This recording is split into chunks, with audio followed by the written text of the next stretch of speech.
어떻게 보면 세상의 가치를 두고 사는 자들이 아니었기 때문에 그 원색적인 복음, 원색적인 신앙 속에, 믿음 속에서 살았던 그들은 세상에 어울리지 않았다는 거예요. 이게 믿음의 삶이라는 거예요.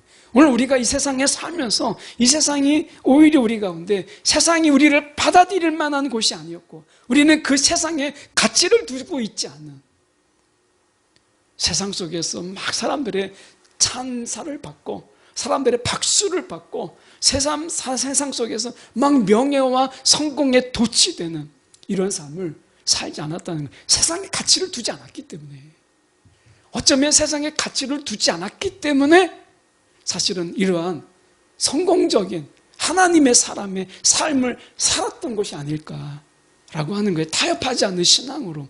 오늘 우리가 이 원색적인 복음을 잃어버리고 타협적인 복음, 십자가 없는 영광의 복음으로만 이야기하는 이것은 세상이 박수받는 복음이라는 것이 생각해 볼 때 하나님의 예수님의 복음도 세상에 박수를 받지 못했는데 뭔가 잘못된 것이 아닌가.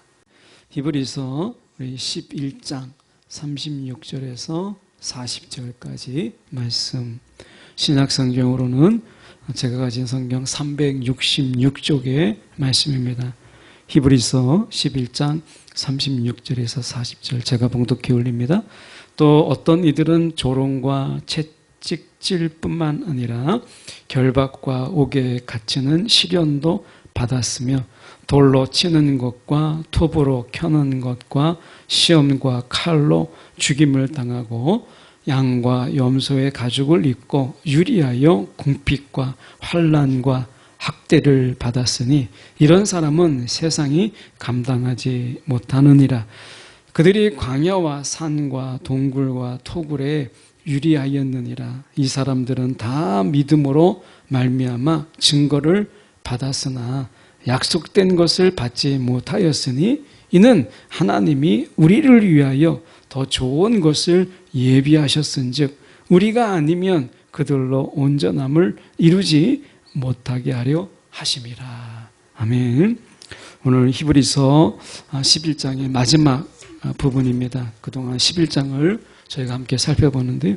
믿음이라는 것이 무엇인가, 믿음의 사람은 어떻게 살았는가, 이런 것들을 주제를 가지고 저희가 몇 주에 걸쳐서 살펴봤는데 마지막 시간 세상이 감당하지 못하는 이라는 제목으로 우리가 함께 살펴보길 원합니다. 세상이 감당하지 못하는 믿음 부분에 대해서 저희가 살펴봅니다. 오늘 말씀 속에서 이 믿음이 얼마나 대단한지 우리가 세상이 감당하지 못한다 이렇게 말씀하고 있는데 그 예들을 우리가 말씀하려고 하는데요. 이 예들을 이 F.F. 브루스라고 하는 신학자는 이 구약에서 찾았어요. 어떻게 보면 당시 초대교회에 이런 모습들이 분명히 있었지만 구약에서 우리가 이미 알고 있는 신앙의 인물들, 그 구약에서 나타난 신앙의 인물들이 믿음으로 사는 가운데 그들이 어떤 삶을 살았고 우리가 이제 초대교회 때 우리가 알지 못하는 어떤 인물들보다 우리가 구약에서 나타난 인물들을 살펴봄으로 인해서 과연 그렇구나 하는 것을 우리가 보다 더 잘 알 수 있지 않겠어요? 36절에 보면 어떤 이들은 조롱과 채찍질뿐 아니라 결박과 옥에 갇히는 시련도 받았으며 여러분 제일 먼저 생각나는 게 누구이겠어요? 예레미야죠. 예레미야가 조롱도 당하고 채찍질도 당하고 결박과 그리고 갇히는 시련도 당하죠. 그러니까 하나님께서 이제 이 남유다, 어떻게 보면 이 남유다를 저 바벨론 포로 70년 동안 포로 생활을 하게 하신다. 그 바벨론에 너희가 순종해라. 그들을 섬겨라. 라고 하는 이 예레미야의 이 말씀. 이것을 듣는 유다 백성들은 아니 저걸 예언이라고 하는가? 저걸 하나님의 말씀이라고 전하는가? 라고 그들은 여겼고 어떻게 보면 거짓 선지자들은 그들을 조롱하고 채찍질하고 때로는 결박도 하고 그를 옥에 가두기도 합니다. 그래서 이 예레미야, 눈물의 선지자 이 예레미야는 이러한 고통을 다 당해요. 어떻게 보면 하나의 실예라고 볼 수 있죠. 그래서 어떻게 보면 이 히브리서 작가는, 이 저자는 지금 이 부분에서 예레미야를 생각하고 우리가 썼을 수도 있겠다. 물론 이제 감옥에 갇히는 시련이라고 하는 것은 우리가 사도 바울, 아주 대표적인 인물이죠.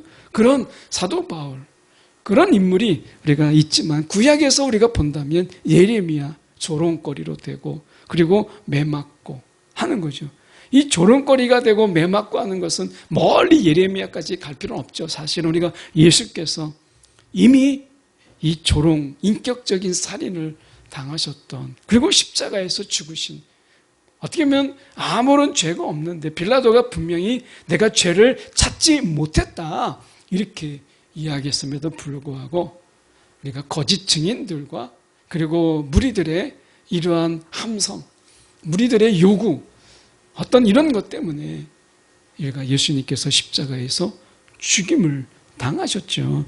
그렇게 본다면 우리가 이 예레미야로 대표되는 이런 조롱과 채찍질과 결박 그리고 옥에 갇히는 이 시련 속에서도 예레미야는 자신의 그 하나님이 주신 말씀, 이것에 대해서 우리가 적당하게 이 합의를 보거나 적당하게 절충하지 않았어요. 하나님이 주신 말씀 그대로를 그가 전했다라고 하는 것입니다.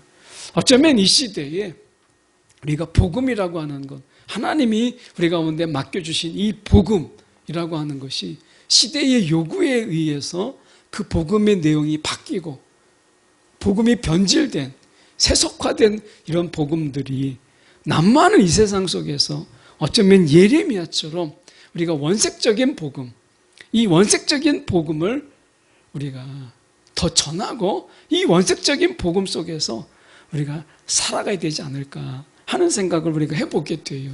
어떻게 보면 우리가 가지고 있는 이 복음이라고 하는 것은 다분히 세속화되고 세상화되어 있는, 어떻게 보면 세상에서 전혀 거부감을 느끼지 않는 이런 복음. 초대교회에 우리가 예수의 복음이 전파되었을 때, 그리고 갇히게 되고 채찍을 당하고 그들이 박해를 당했던, 왜 세상에 우리가 환영받는 복음이라면 그들이 그렇게 조롱을 당하고 그리고 감옥에 갇히고 그렇게 박해를 당했을까? 지금 우리가 전하는 복음하고 그때 초대교회 때 전했던 복음하고 무엇이 다른가라고 했을 때 우리가 전하는 복음, 이 속에는 원색적인 이런 복음의 어떤 본질적인 부분들이 우리가 퇴색되고 적당하게 세상과 타협된 복음을 전하는 것이 아닌가라고 하는 거죠. 세상이 듣고 싶은 복음, 세상이 원하는 이런 복음, 십자가 없는, 고난 없는 이런 복음을 우리가 전하죠. 그래서 십자가 없는 복음 속에서 우리는 부활만을 이야기하는, 그래서 십자가 없는, 죽음 없는 영생, 이것만을 이야기하니까 세상이 환영하는 거예요. 야, 이 복음에서 십자가는 빼자. 헌신을 빼고 그 속에서 희생을 빼고 죽음을 빼고 내 자신을 내려놓음을 다 이야기하지 말고, 죄를 이야기하지 말고 그냥 형통을 이야기하고 그리고 영생을 이야기하고 부활을 이야기하자. 죽음이 끝이 아니다. 이걸 이야기하자.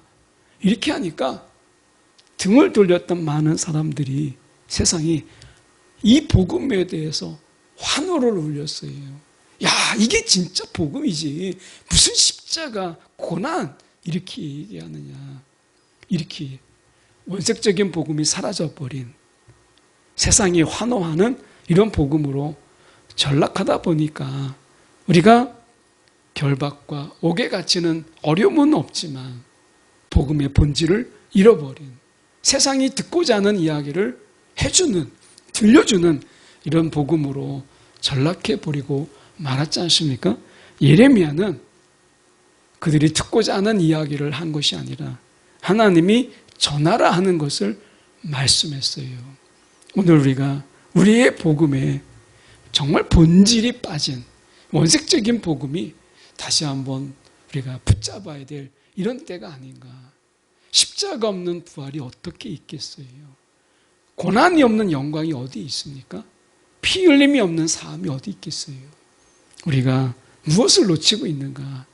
한쪽 면이 없는 다른 한 면의 영광과 부활만을 이야기하는, 성공만을 이야기하고 형통만을 이야기하는, 우리가 이런 복음으로는 진정한 의미 속에서 우리가 하나님께 돌아오게 할 수 있는 힘을 우리가 잃어버리죠. 그런 의미에서 우리는 결박과 옥에 갇히는 중에도 사도 바울이 전했던 복음은 타협이 없는 복음, 이것이었거든요. 그런 의미에서 우리의 복음을 좀 돌아봐야 되겠다라고 하는 것이에요. 우리 복음 안에 십자가가 혹시 빠진 복음을 우리가 바라보고 있지 않는가 하는 것입니다.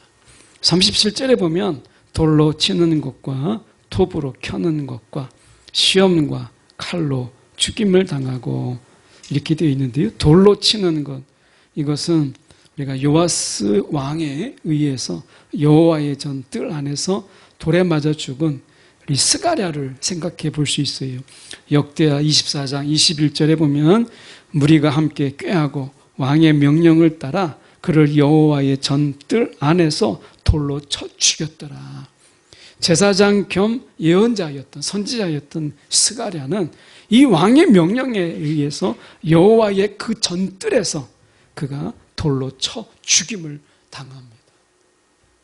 어떻게 보면 하나님이 말씀을 전하라 하는 부분 속에서 그들이 이 말씀을 전하면 왕이 노하고 왕이 원치 않는 이야기이기 때문에 하나님의 책망의 말씀을 왕에게 전한다라고 하는 것은 선지자에게 있어서는 생명을 잃을 수 있는 굉장한 위험한 이야기죠. 그런데 그들은 자신의 생명보다 하나님의 말씀을 전하는 것을 생명보다 더 귀한 것으로 여겼어요.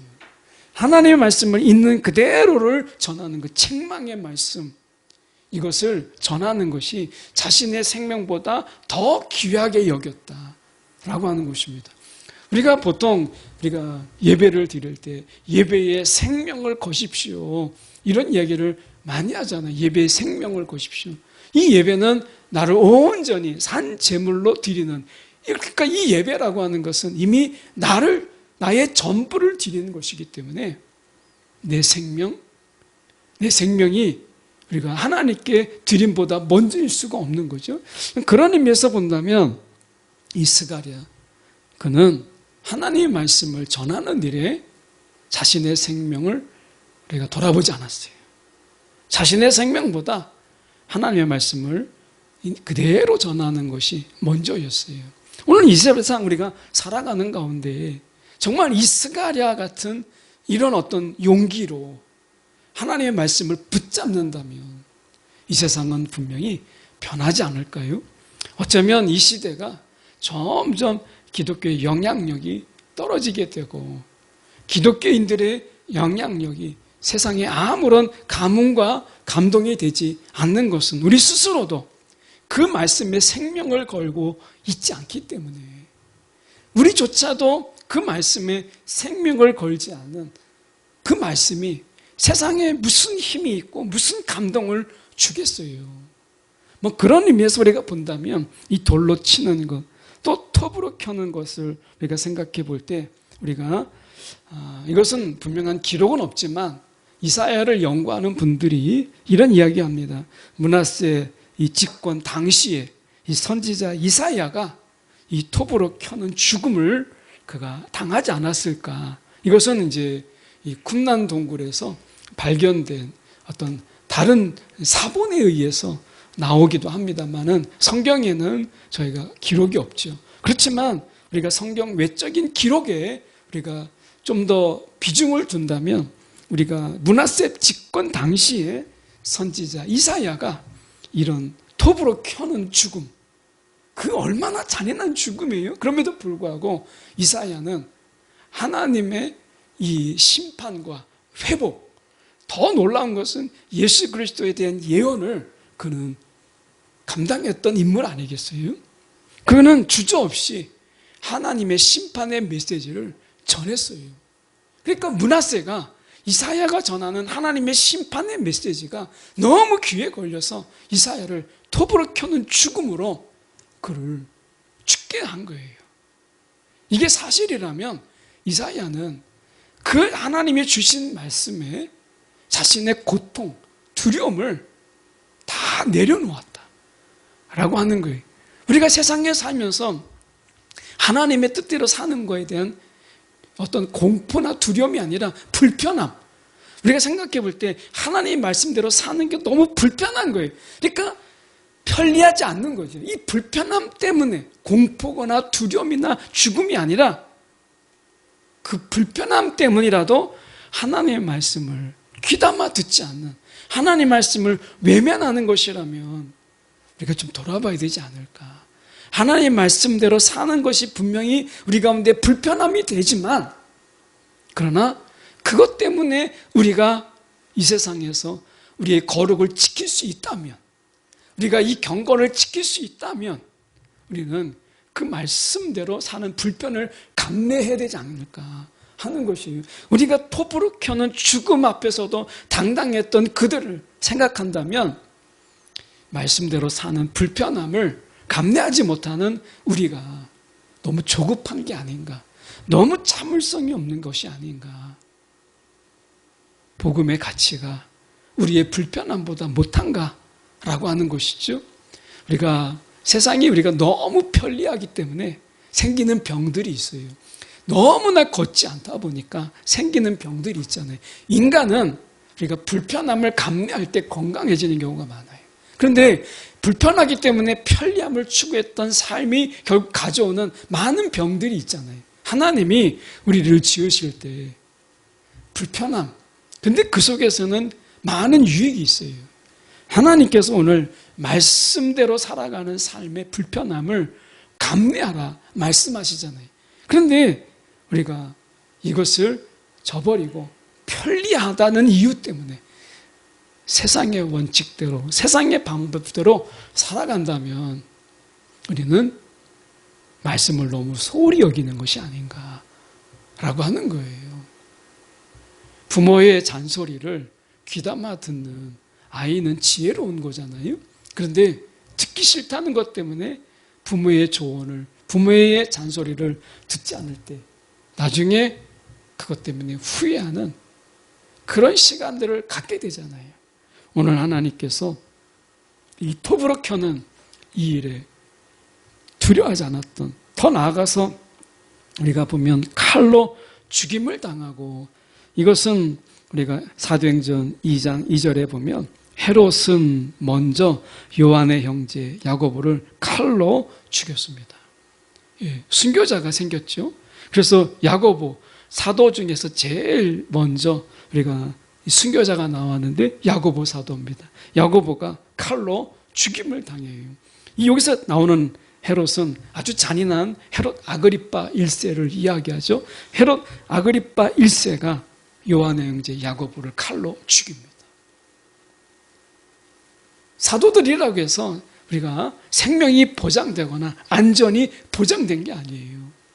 하나님이 야고보 사도를 하나님이 지킬 수 있었지만, 그러나 그 야고보 사도의 죽음을 통해서 오히려 복음이 더 확장되는 이런 것을 보게 되잖아요.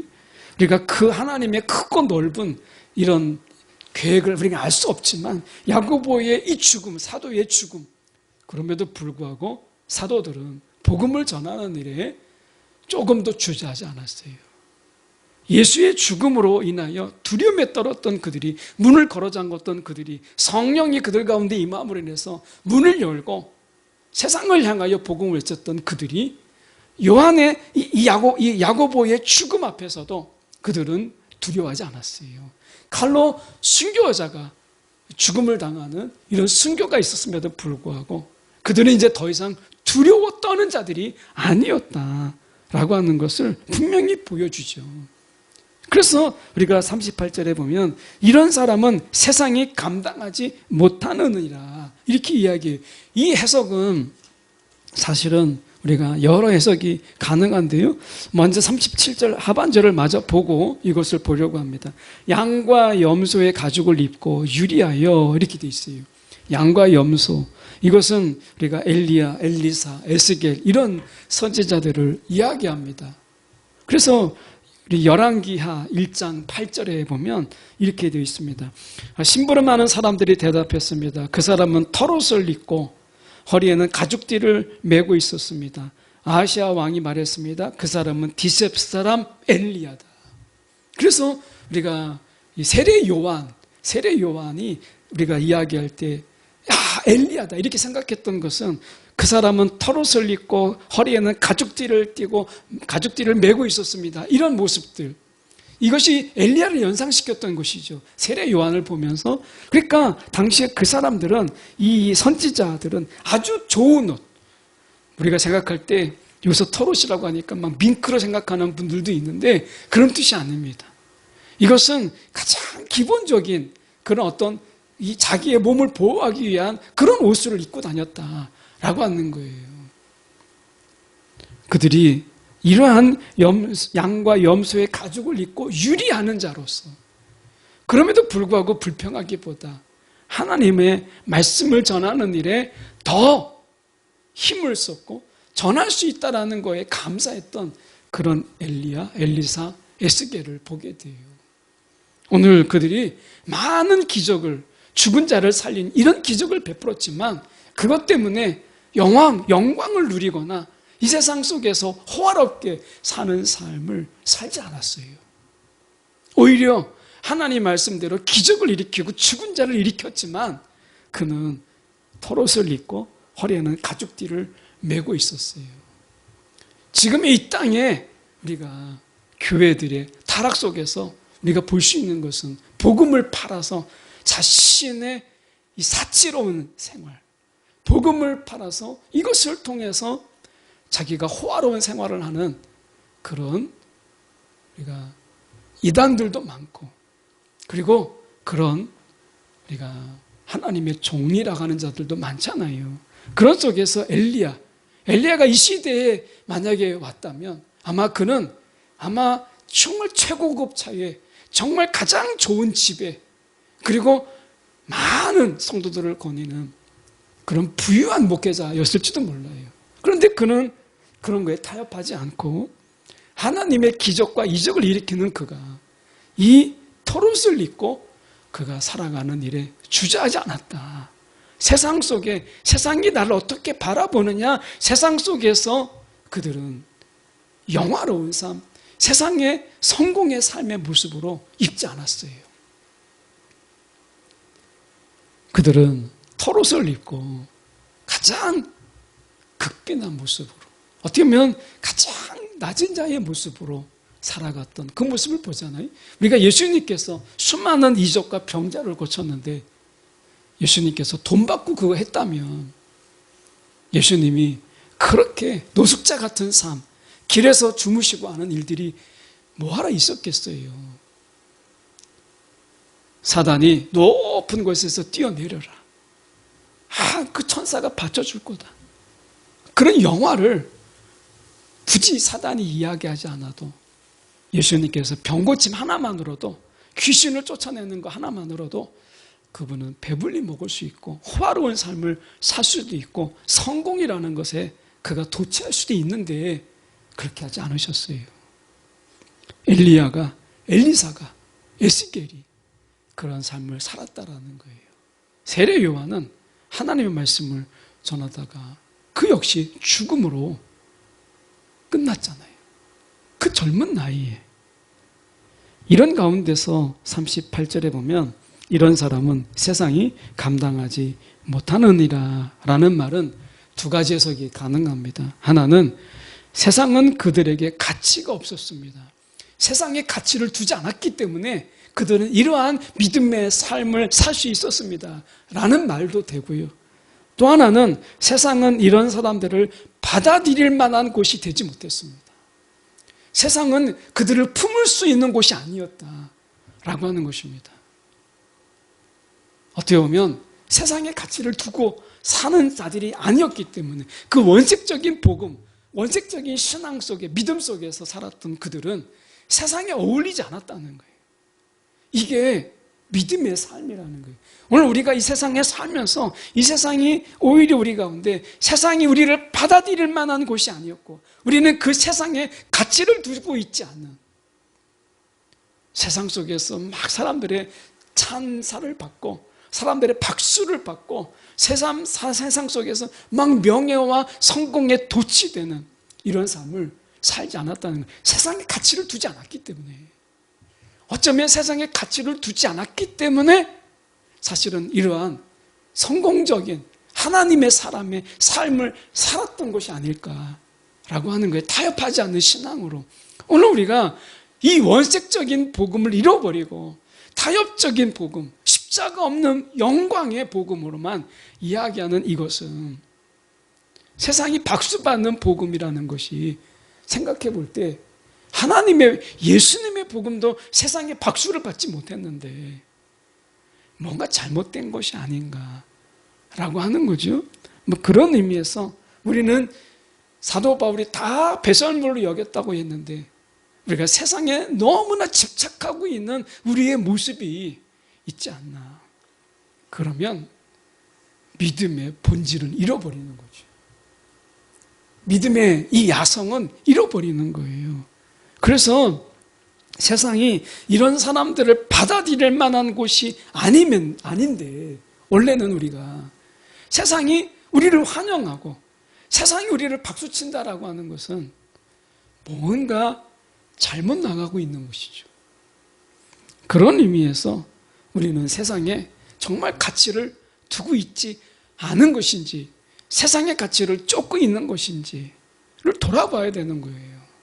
우리가 이 11장을 마치면서 이 마지막 부분에 우리의 이 믿음은 오직 하나님께만 우리의 가치를 두고 있는지, 아니면 하나님께 가치를 둔다고 하면서 하나님을 통해서 세상의 가치를 내가 실현하고 세상의 가치를 막 누리려고 하는 그런 믿음을 꿈꾸고 있는 것은 아닌지, 세상이 우리를 받아들일 만한 곳이 아님에도 불구하고 세상에서 환영받고 세상에서 영접받는 자로 우리가 군림하기를 원하는 것은 아닌지, 우리의 속마음 속에서 이런 복음을 우리가 추구하고 있는 건 아닌가 하는 것입니다. 우리가 믿음의 장을 돌아보면서 우리가 시편에 이런 말씀을 한번 나눠보려고 합니다. 시편 44편 22절에 보면 이렇게 되어 있습니다. 그러나 우리가 주를 위해 하루 종일 죽임을 당하니 마치 도살장에 끌려가는 양 같은 신세입니다. 우리는 이 문명사회에 우리가 법의 보호를 받지 못하는, 초대교회가 그랬잖아요. 법의 보호를 받지 못하는 이런 상황에 그들은 원색적인 복음을 전했어요. 회개하라. 원색적인 복음 아니겠어요? 십자가 없는 복음이 어디 있어요? 그래서 그들은 우리가 이런 삶을 하루 종일 죽임을 당하니 마치 도살장에 끌려가는 양 같은 신세였다. 박해와 환난과 핍박이 그들에게 있어 일반사였다는 거예요. 그냥 일상이었다는 거예요. 그럼에도 불구하고 그들의 믿음이 오늘 이 시대의 믿음보다 더 탄탄했고 더 본질적이었다라고 하는 것입니다. 콘스탄틴 대제가 주 333년에 기독교를 공인한 이후에 기독교의 질은 떨어졌다라고 하는 것이 교회사의 대체적인 평가입니다. 이 로마가 기독교를 박해하다가 333년에 기독교를 공인하고 나서 기독교의 질적인 부분은 극히 떨어졌다. 편안한 기독교, 누구나 믿는 기독교, 믿어도 박해가 없는 기독교 속에서 그들은 기독교의 본질을 잃어버렸다라고 이야기합니다. 믿음의 본질을 잃어버렸다라고 이야기해요. 우리가 박해가 있어야 된다는 이야기가 아니라 박해가 없지만 박해가 없기 때문에 우리가 더 원색적인 복음의 본질을 더 붙잡으려고 하는 우리의 이런 간절함은 핍박 때보다도 더 커야 된다라고 하는 것을 우리는 역설적으로 봐야 된다는 거예요. 지금이 우리가 더 편안하기 때문에 우리가 원색적인 복음을 위해서 더 갈망해야 된다. 핍박의 때보다. 이것을 역설적으로 우리가 교회 역사는 보여주고 있는 거예요.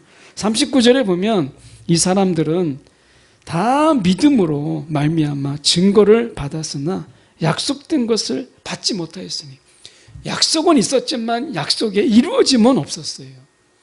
왜 약속의 이루어짐이 없었느냐? 그것은 우리 때문에 그래요. 40절에 보면 이는 하나님이 우리를 위하여 더 좋은 것을 예비하셨은즉 우리가 아니면 그들로 온전함을 이루지 못하게 하려 하심이라. 우리의 역할을 남겨놓았다는 거예요. 우리의 이 사명의 이 부분을 남겨놓았어요. 그들이 다 이룬 것을 다 이루고 우리는 아무것도 할 게 없는 이런 게 아니라, 그들이 약속을 받았음에도 불구하고 완전히 약속의 성취를 보지 못하게 한 것은 우리에게 해야 될 일들을 남겨놓기 위한 것이었다. 그래서 이 히브리서 11장 40절은 다른 번역을 보면 하나님께서 우리를 위하여, 저와 여러분을 위하여 더 좋은 계획을 미리 예비하여 주셔서 세워두셔서 우리가 없이는 그들이 완성에 이르지 못하게 하신 것입니다. 하나님께서 그들로 인해서 핍박의 때 그 믿음이 얼마나 좋았겠어요. 근데 그들로 인하여 이것을 완성하지 못하게 한 것은 우리가 해야 될 몫을 남겨두셨다는 거예요. 저와 여러분이 핍박의 때보다 더 복음의 본질에 더 갈망함으로 인해서 이 남은 사역을 완성하는, 우리에게 맡겨진 이 몫을 감당하는 그런 자가 되라는 거예요. 우리에게 핍박의 때, 우리가 정말 상상할 때, 야, 나는 그럴 수 없어. 야, 저는 핍박의 때 나는 다 떨어져 나갈 거야. 나는 믿음을 이기지 못할 거야. 나는 믿음을 저버리지 않을까? 이런 두려움이 있는 우리들에게 이 몫을 남겨두었다는 거예요. 그러니 핍박이 있을 때보다 더 간절함으로 복음의 본질을 붙잡는 그런 신앙이 우리에게 있지 아니하면 어떻게 이 남은 몫을 감당할 수 있겠어요? 오늘 세상이 감당하지 못하는 믿음, 이런 제목으로 볼 때 오늘 우리가 그들보다 더한 믿음을 우리 가운데 주시옵소서. 복음의 본질을 붙잡는 하나님, 우리에게 믿음을 주셔서 우리에게 남겨진 목, 그것을 감당함으로 정말 우리가 하나님 나라의 완성, 우리에게 맡겨진 그 완성을 이루는 우리가 되게 해달라고. 여러분, 이것은 우리에게 맡겨진 사명이고요, 이건 우리의 몫이에요. 이게 은혜인 거예요. 오늘 우리가 그들이 온전함 이루지 못했던, 남겨놓았던, 우리가 그들이 완성에 이르지 못하게 했던 것을 우리를 통해서 완성하기를 원하시는 하나님, 오늘 우리의 믿음이 타성에 젖은 그런 믿음이 아니라 환난 때나 핍박 때보다 더 강한 믿음으로 서는 저와 여러분이 되기를 간절히 소망합니다.